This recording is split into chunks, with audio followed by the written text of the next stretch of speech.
بسم اللہ الرحمن الرحیم۔ افسانہ بخت بچہ۔ کھلے صحن میں چودھری صاحب کی چارپائی بچھی تھی جو اس وقت دنیا کا سب سے مضبوط اور محفوظ قلعہ بنی ہوئی تھی، اور اس قلعے کی واحد ملکہ ننھی کومل اپنے بابا کی گود میں براجمان تھی۔ وہ کبھی اپنے ریشم جیسے نازک ہاتھوں سے باپ کے تپتے ہوئے چہرے کو ٹٹولتی تو کبھی ان کی گھنی داڑھی کے بالوں کو اپنی چھوٹی چھوٹی انگلیوں میں یوں الجھانے کی کوشش کرتی جیسے کوئی کسان نئی فصل کی پائیداری چیک کر رہا ہو۔ اس کے چہرے پر ایسی بے فکری اور فاتحانہ مسکراہٹ تھی گویا وہ دنیا کے سب سے بڑے الیکشن کے نتائج اپنے حق میں کروا کر بیٹھی ہو۔ چودھری صاحب جو باہر کی دنیا کے لیے ایک کھردرے، وسیلے اور ہر وقت سیاست کی شطرنج پر چالیں چلنے والے سخت کوش انسان تھے، اس وقت موم بنے بیٹھے تھے۔ ان کی نظریں بیٹی کے چہرے پر یوں ٹکی تھیں جیسے پٹواری کی نظر کسی قیمتی اراضی کے کاغذات پر جم جاتی ہے۔ جب بچی کھلکھلا کر ہنستی تو چودھری صاحب کے چہرے کی تمام تھکن، فکریں اور معیشت کی غبار آلود جھریاں ایک لمحے کے لیے غائب ہو جاتی تھیں، جیسے پولیس کو دیکھ کر چور بھاگتے ہیں۔ ہنسی کا ایک شریر جھونکا بچی کے ریشمی بالوں کو اڑاتا اور وہ اپنے بابا کے سینے سے لگ کر زور سے ہنستی۔ چودھری صاحب نے اسے اپنے مضبوط بازوؤں کے گھیرے میں یوں سمیٹ لیا جیسے کوئی اپنی ساری جائیداد کو تجوری میں مقفل کر رہا ہو۔ اس لمحے وہاں نہ کل کی فکر تھی، نہ مخالفوں کے مکر کی، بس ایک باپ کی بے پناہ شفقت تھی جو اس ننھی سی دنیا کو جنت بنائے ہوئے تھی۔ ماں جو کچھ دیر سے دالان کی اوٹ سے ہاتھ میں روٹی پکانے والا چمٹا پکڑے مسکراتی مگر کڑتی نظروں سے باپ بیٹی کا یہ عشق دیکھ رہی تھی، اب تھوڑا چڑ کر پاس آئی۔ اپنے روایتی نسوانی ہتھیار یعنی ہلکے سے طنز کو لبوں پر مسکراہٹ کے ساتھ سجا کر شوہر کو ٹوکتے ہوئے بولی، چودھری صاحب اسے اتنا سر پہ نہ چڑھاؤ، ابھی سے 7ویں آسمان پر اڑ رہی ہے، کہیں بگڑ نہ جائے۔ مگر چودھری صاحب پر اس گھریلو ڈانٹ کا اثر الٹا ہوا۔ انہوں نے ایک قہقہہ لگایا، کومل کو اپنے سینے سے اور بھینچ لیا اور فخر سے مونچھوں کو تاؤ دیتے ہوئے بولے، بگڑے کی کیسے ری، یہ تو میرا بخت بچہ ہے۔ مگر سیاستدان کی محبت کے لمحے بھی الیکشن کے وعدوں کی طرح مختصر ہوتے ہیں۔ باہر کسی حامی نے زور سے ہارن بجایا تو چودھری صاحب نے کومل کو پیار سے نیچے بٹھایا، اس کے سر پر ہاتھ پھیرا اور سفید لٹھا سنبھالتے ہوئے کلف لگے کتے کے ساتھ باہر کی طرف لپکے۔ ان کے جاتے ہی صحن میں ایک عجیب سا سکون پھیل گیا۔ کومل وہیں بیٹھی کچھ سوچتے ہوئے اپنی ماں کے سوتی دوپٹے کا پلو پکڑ کر لٹک گئی اور اپنی بڑی بڑی معصوم آنکھوں سے اوپر دیکھتے ہوئے معصومیت سے پوچھنے لگی، ماں، بابا میرا نام نہیں لیتے، ہمیشہ بخت بچہ کیوں پکارتے ہیں؟ ماں نے بیٹی کے اس سوال پر ایک گہرا اور بجھل سانس لیا۔ اس کی آنکھوں میں پرانی یادوں کے دیے جل اٹھے جن میں محبت کا تیل اور شکوے کی بتی دونوں موجود تھے۔ وہ کومل کا ہاتھ تھام کر اسے گود میں لیتی ہے اور دھیمے، نیم مزاحیہ اور نیم شکوہ آمیز لہجے میں ماضی کے اس ہنگامے خیز دن کا پنڈورا باکس کھولنے لگتی ہے۔ جب تو اس دنیا میں آنے والی تھی نا کومل، تو تیرے ان عالیشان بابا کو سیاست کا دورہ پڑا ہوا تھا۔ بھلا ایسے نازک وقت میں کوئی بھلا مانس اپنی بیوی کو اکیلا چھوڑ کر جاتا ہے، وہ بھی ووٹروں کے پاؤں پڑنے؟ الہی ایسی بھی کیا مجبوری تھی؟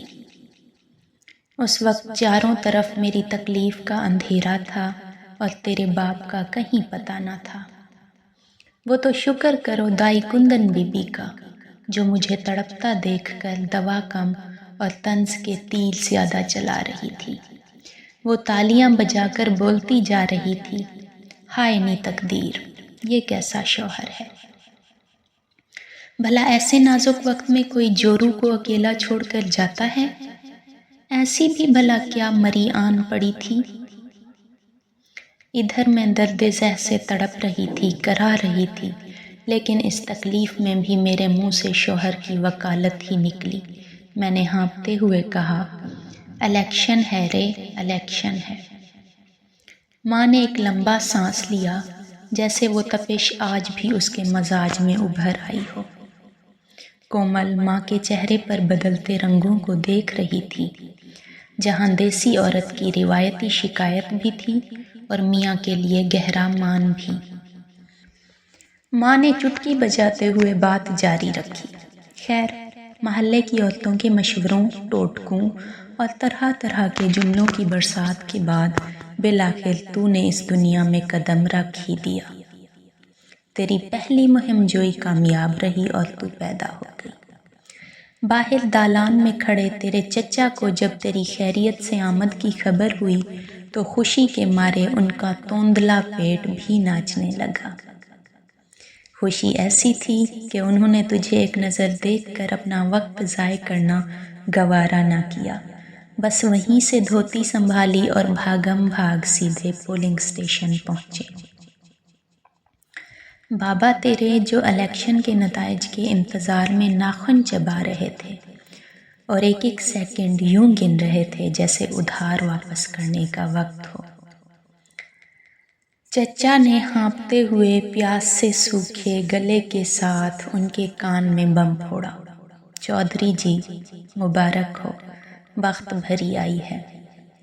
تیرے بابا کے منہ سے ابھی بیٹی کی پیدائش پر شکر ہے کا لفظ پورا بھی نہ نکل پایا تھا کہ اچانک باہر مٹی اڑاتی ہوئی گاڑیوں کا ایک ریلا آیا۔ ہر طرف ڈھول والے یوں پٹخ پٹخ کر ڈگے مارنے لگے، جیسے ڈھول سے کوئی پرانی دشمنی ہو۔ نعروں سے آسمان ہلنے لگا۔